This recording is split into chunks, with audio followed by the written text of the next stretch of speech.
Your body is primed and ready to use ketones for energy. Our cells, our tissues take in ketones using a transporter that is always expressed on the surface of our cells. So if ketones are in the blood, they're going to get taken in and utilized through the tissues, by the tissues in our body. Ketones are actually made when we burn fat. So when we break down the fat in our bodies, that fat will go to the liver and actually be converted into ketones. And someone who might be interested in understanding if ketones could play a role, or ketosis could play a role in actually helping burning fat, probably the most relevant point here would be that there's a fair amount of anecdotes and reports and some research that shows that individuals in a state of ketosis report feeling less hungry and are able to reduce calories more efficiently because of that.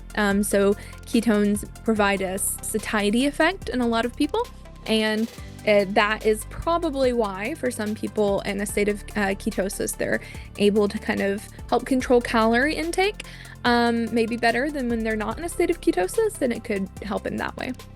Now, there is an upregulation of that ability that occurs when you have consistent exposure to ketones. So you get better at utilizing them over time, but even in a completely ketone naive person, meaning they've never really been in a state of ketosis at all, your body's fully capable of taking in and utilizing ketones.